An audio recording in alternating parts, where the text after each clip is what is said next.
If someone collapses in front of me, I want to be the kind of person who doesn't hesitate to help, especially if it's a child. One day, I helped a girl who collapsed in front of me, and because of that, I missed an important business meeting. I called the company to explain the situation. My boss, Kyle, said something utterly unacceptable, which made me angry. I openly objected, then it led to my dismissal. But the person who came to my aid in this situation was unexpected. My name is Ethan. I'm a 48-year-old salesman, dedicated to sales ever since I graduated from college. Though sales can be tough, I've always liked feeling helpful to others. I worked in sales for over 20 years at a small local electronics store in Nebraska, but it had to close due to aging and declining birth rates in the area. I'm truly sorry, everyone. Please forgive my incompetence. I'll do my best to find new job opportunities for you all. I couldn't blame Mr. Harrison, as he tearfully apologized to the staff. It's the changing times, and sometimes, no matter how hard you try in sales, it's not enough. Many customers expressed their regret about the store closing. Ethan, you've helped us with everything. It's sad that the store is closing, and I'll miss you too. I'm glad to hear that. I've always appreciated how much Grace cared for me since I started working here. I'll be sad to leave, but I'll do my best in a new place. I'll write to you. On the last day, I said goodbye to Grace, a loyal customer who had always been very kind to me. Grace was a refined lady who had always been very fond of me. Thank you. I'll be looking forward to it. Take care and work hard, but don't overdo it. I'd be happy if you could visit when you're back in town. Of course, I will. I'll let you know when I'm visiting. And so, I started a new chapter in my life. Being single, I just need to take care of myself. I gave the re-employment opportunity that Mr. Harrison found to a colleague with a family, and I moved to a neighboring town on my own. It's been about half a year since I started working at my current company. My previous company was very homely, with hardly any issues in human relations, but my current boss, Kyle, has been a source of stress. Hey, Ethan, when will you have the estimate ready? I'm sorry, Kyle. I got a call from a client and haven't started on it yet. I explained and apologized. Besides, there were still 4 days left until the deadline he had requested.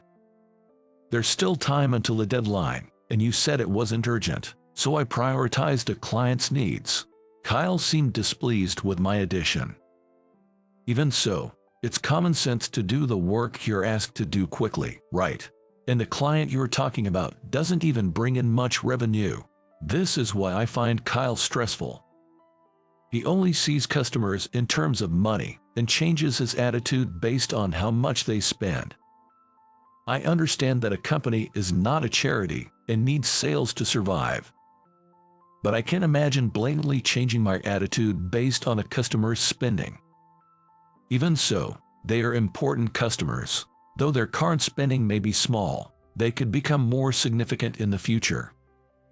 If you can't understand which clients to prioritize, you're useless. Forget it. I'll have someone else do it. Kyle, red-faced with anger, demanded a female employee to take on the task. His request, delivered in a tone of rage, was hardly the way to ask for help. The woman, caught off guard, wore a look of panic.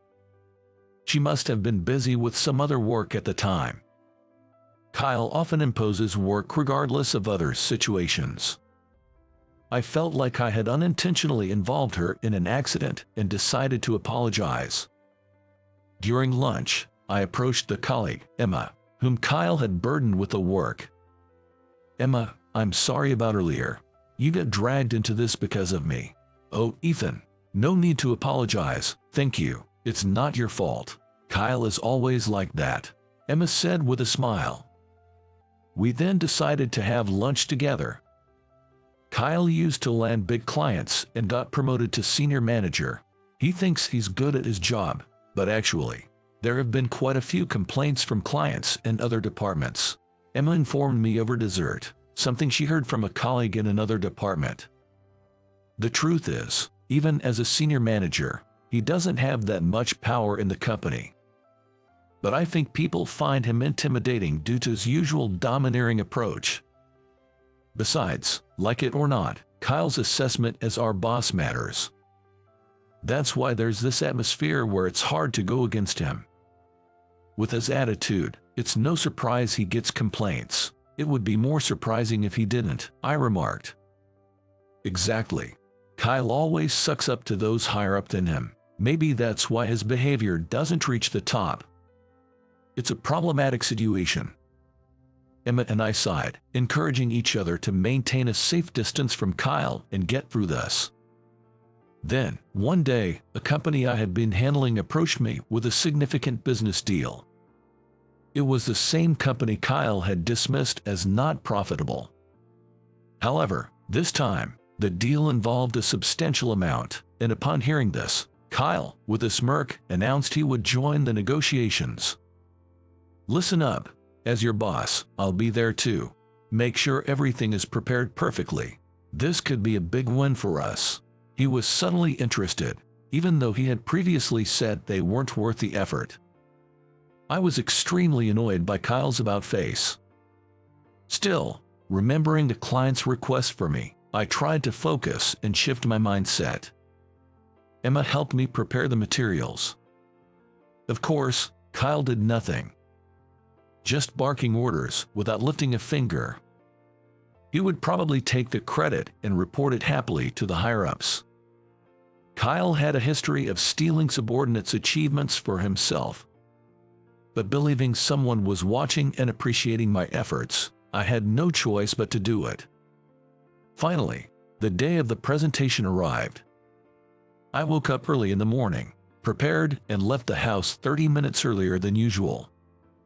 It was a pleasant day for a walk, not too hot, with a nice breeze. I decided to walk the distance of one bus stop. At the crosswalk, I waited for the red light to turn green. As I waited, I started walking as soon as it did. At that moment, a young elementary school girl walking ahead suddenly collapsed, as if crumpling to the ground. Shocked, I rushed to her side. "Hey, young lady, are you okay?" I called out, checking for a response.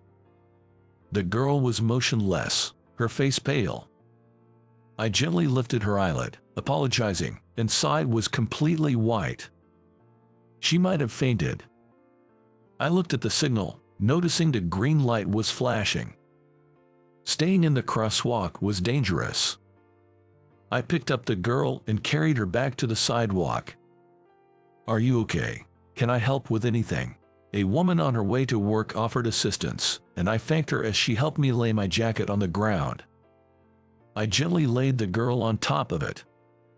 While I was considering whether to call an ambulance, the woman spoke to me.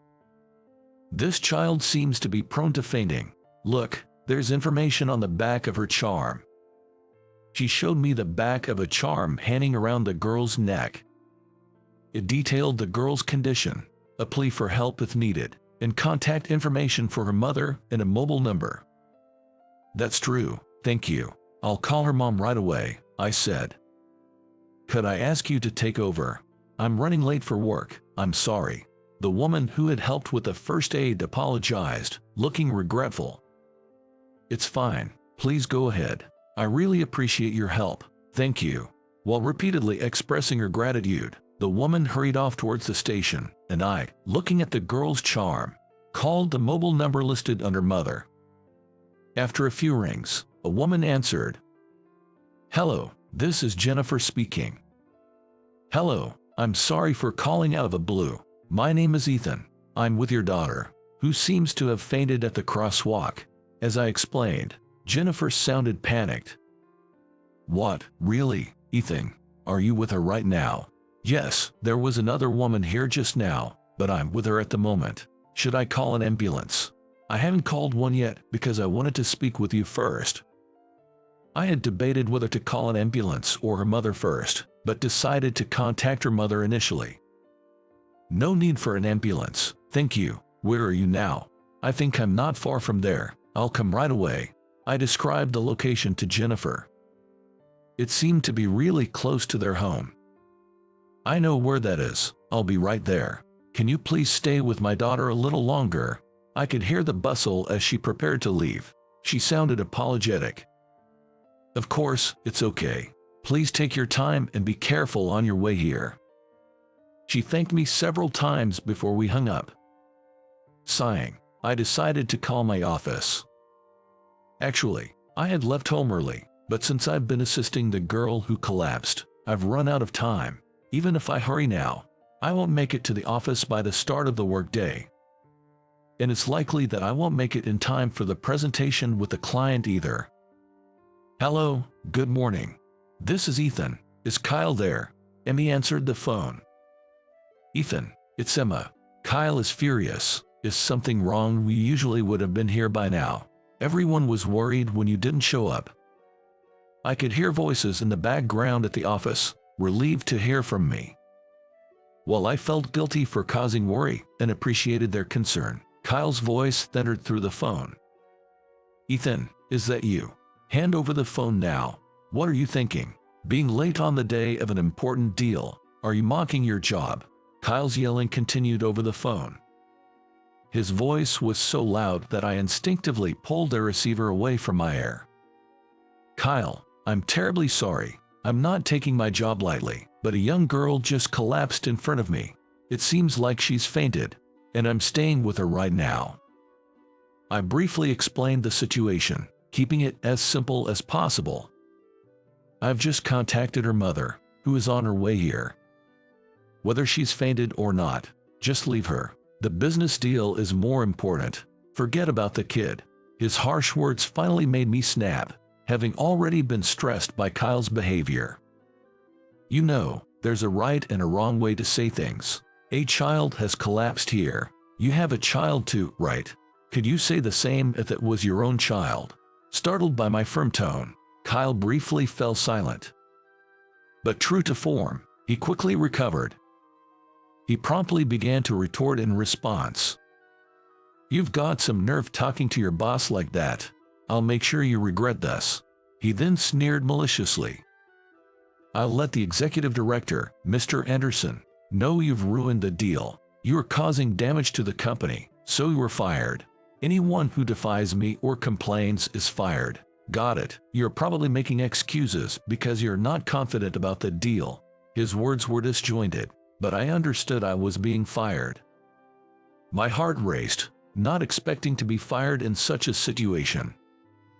Before I could respond, Kyle spoke again.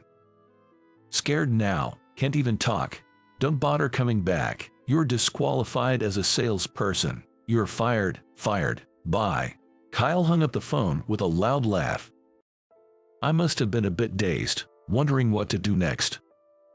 Suddenly, someone spoke from behind me, making me jump in surprise. "Excuse me, was today an important business meeting for you?" I turned to see a woman with a face as pale as a girl's. Engrossed in the call, I hadn't noticed her approach. She might have overheard Kyle's loud voice and the content of the conversation.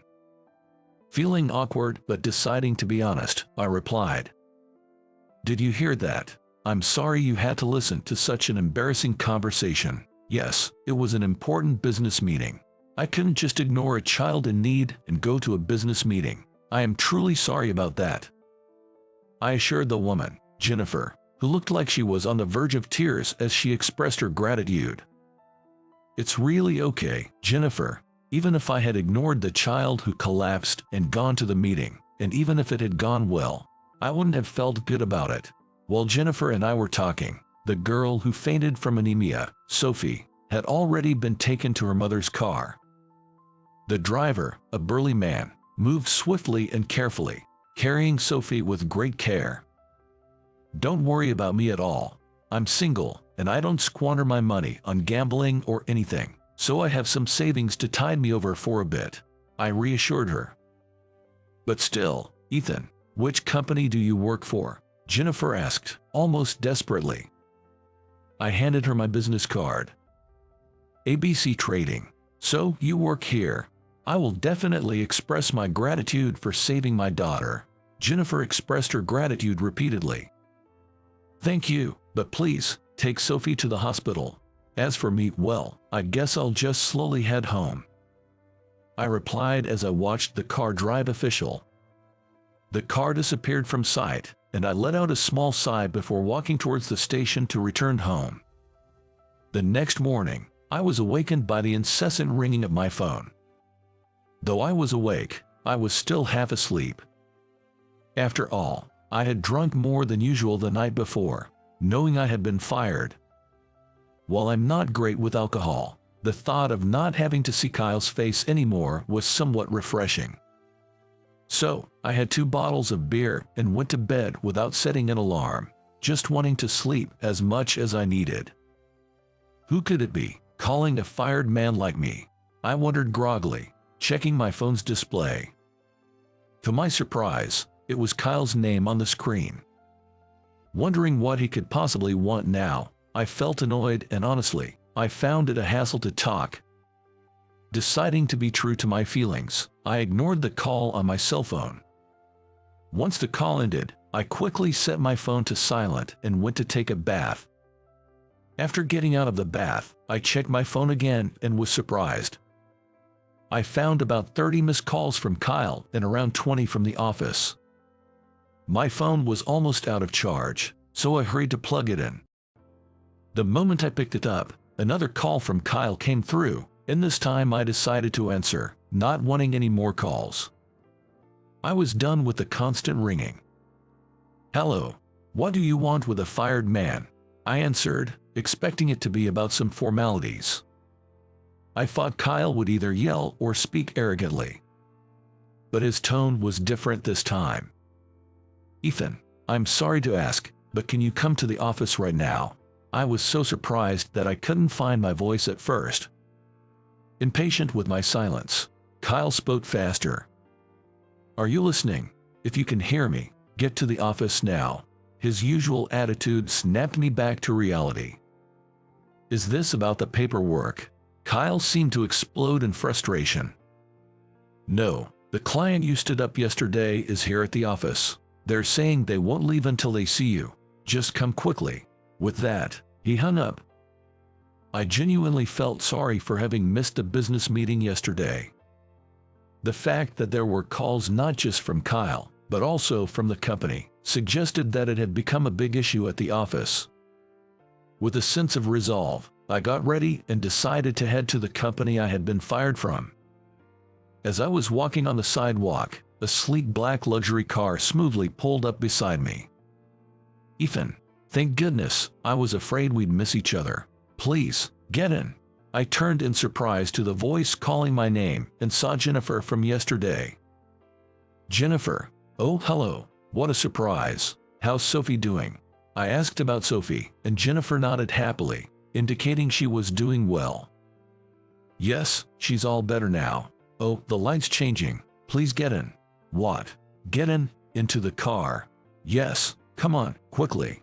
In a hurry, Jennifer urged me to get in, and I got into the back seat of the car. Since I was already in, I decided to ask her to drop me off at the nearest station. When I looked at the driver's seat, it was the same driver who had carried Sophie yesterday. Our eyes met in the rearview mirror, and as I nodded slightly in acknowledgement, the driver returned the gesture with a friendly smile. "Could you please drop me off at the nearest station? I'll take my leave from there." I apologize for getting in the car so suddenly. "Don't mention it. It was me who asked you to hurry. I'll take you to the office, don't worry." Her offer was very much appreciated. The morning had long passed, and it was getting warmer as noon approached. Riding in the air-conditioned luxury car to the somewhat distant office seemed like a good idea. I hesitated but decided to accept Jennifer's offer. "Then, if it's not too much trouble, may I take you up on that offer?" Jennifer looked very pleased with my response. "Of course." And so, I headed to the office in Jennifer's car. We talked about various things on the way. Jennifer shared that her husband was often busy with work, and she was mostly raising Sophie on her own. On the day Sophie collapsed, Jennifer had been worried about her health from the morning, But then she received a call that her grandmother wasn't feeling well. Then, when I called to tell my grandmother that Sophie had collapsed and I couldn't come, she actually scolded me. She said, as a mother, "Your child should always come first. You should go pick her up right away. It must be because your grandmother adores Sophie so much." Yes, she even started going to a gym nearby just to play with Sophie. Jennifer said, and I smiled, imagining the scene. Yet, as the company building came into view, my spirits sank. Unconsciously, I let out a sigh and then apologized to Jennifer. "Oh, I'm sorry. We were having such a pleasant conversation," I apologized. Jennifer just laughed and forgave my sudden change in mood. "Don't worry about it. It's understandable not to feel like going to the office the day after being fired, but it'll be all right," Jennifer reassured me. Her words struck a chord with me. What do you mean by it'll be all right?" I asked. Jennifer didn't answer, just smiled and encouraged me to get out of the car. "Let's go." Jennifer walked with me into the office, leaving me puzzled. As we entered, we saw Kyle with a pale face. He rushed towards me without even glancing at Jennifer. You did," Kyle exclaimed, grabbing my shoulder, but he was stopped by a sharp voice. "Stop that, what do you think you're doing?" a man in an expensive suit said. Behind him was our company president, Williams, looking equally pale. I was about to thank the man when Jennifer ran to him. "Dad, sorry for the wait. I've brought Ethan." "Oh, thank you." Jennifer's call of Dad left me wide-eyed, and then Williams approached me. "Ethan, this is Chairman Thompson of Thompson Industries, the client you missed the meeting with." I was stunned, looking at Chairman Thompson. "The chairman of Thompson Industries," I exclaimed. Just as I was about to apologize for missing the meeting, Chairman Thompson spoke. "Don't apologize to me, Ethan. It's us who should thank you for saving my granddaughter. Thank you so much." Jennifer expressed her gratitude alongside me. It was unbelievable that Jennifer was Mr. Thompson's daughter and Sophie was his granddaughter. Stunned by the revelation, I quickly came to my senses and addressed Mr. Thompson. "There's no need for that, sir. What I did was just a human response. However, I do regret not being able to attend a business meeting." Mr. Thompson, looking at me, had a gentle expression. "Sophie is my precious granddaughter, and I am always worried about her health. I am so grateful for your kindness in helping her." Though Mr. Thompson spoke kindly, his expression turned stern as he addressed Kyle.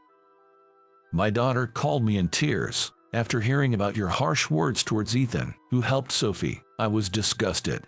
You called him unfit as a salesman for missing the meeting, didn't you?"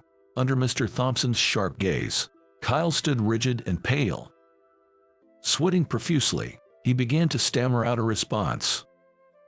It was an important meeting with Thompson Industries, and abandoning it seemed irresponsible. Really, and leaving a child who has collapsed is responsible as a human being, Mr. Thompson retorted, leaving Kyle speechless. If Ethan hadn't been there, Sophie could have been hit by a car or worse. Mr. Williams, the company president, started to apologize, his face pale as well. "I am truly sorry for this incident," Mr. Williams apologized earnestly. Mr. Thompson responded with an even more stern look. "Mr. Williams, this isn't just about my granddaughter's incident. Are you aware of how your employees behave towards clients?" "I'm not sure what you mean," Mr. Williams inquired in a weak voice.